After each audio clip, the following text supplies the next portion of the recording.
Bwana Yesu asifiwe. Amina. Habari yako? Salama. Kwa majina unaitwa nani? Naitwa Ana Joni. Umetokea wapi? Nimetokea Shirimatunda. Shirimatunda ni mkoa wa Arusha huu? Ndio. Naona leo umekuja kushuhudia. Hebu tuambie ni kitu gani ambacho Mungu ametenda katika maisha yako? Nimekuja huku kwa ajili ya hospitali. Huyu ni mwali wangu. Unasema kwamba huyu ni mwali wangu. Kwa hiyo nikaja huku Arusha kwa ajili ya kutibiwa. Namshukuru Mungu, yani tangu usiku namwambia mwali, kanisa la wokovu liko wapi? Akaniambia kanisa la wokovu ngoja patakucha tumwambie huyu mama hapa. Huyu Mama Debora. Huyu hapa. Tumwambie. Basi tukaamka asubuhi, ndio tukamweleza, ndio akatuambia twende ile kanisa hapa. Basi aliponiambia tukaja na mwali. Mkaja hapa? Na mwali. Basi kwa hiyo namshukuru huyu Mungu, madhabahu hii aliyenifanya nikapi hapa, maana nilipigwa stroke ya ulimi. Ulipigwa stroke ya ulimi? Nimepigwa stroke ya ulimi, ndio nikaambiwa katibiwa, yani nikaenda kupima jana, nikaambiwa figo zimeharibika.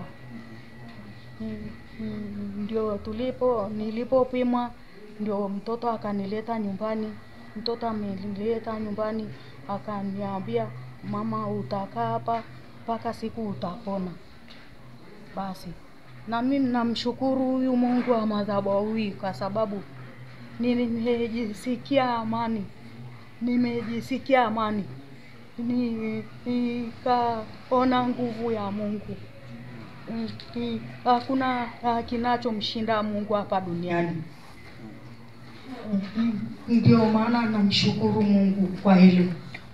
Okay. Na unasema kwamba walikupima wakakwambia mafigo zimefeli na ukaona na kigugumizi kwenye ulimi, lakini mwanzoni hakuwa hivyo. Lakini unasema kwamba baada ya kuwa umeingia kanisani hapa umejisikia amani tofauti. Na unavyoongea sasa hivi na ulivyokuwa unaongea kule ni sawa? Hapana. Yani sasa hivi nimeweza kuongea sawa kidogo. Sasa hivi umeanza kuongea sawa kidogo. Huyu ni mamako mkwe, si ndio? Ndio. Mama mkwe alikuwa anasumbua na nini? Alikuwa kuongea vizuri. Na unavyoona na anavyoongea sasa hivi kuna utofauti?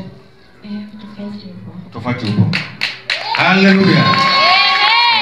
Mpendwa mtazamaji, kama anavyoongea mama huyu, alisema kwamba alikuwa anaumwa figo zilifeli na stroke ya ulimi, alikuwa haongei vizuri, lakini unaona kwamba anaongea ni kwamba baada kuingia kanisani tu akasikia mabadiliko makubwa na tayari Mungu ameshakuponya. Ulivyoona ile ishara kwamba umepata amani na sasa hivi umeshaanza kuongea, ina maana tayari Mungu amefanya nini? Ameshakuponya. Amen? Okay. Na sasa unawaambiaje watu wanaokutazama? Watu wanayenitazama na waambia waje kwa Yesu, anaweza kila kitu. Majibu yako kwa Yesu.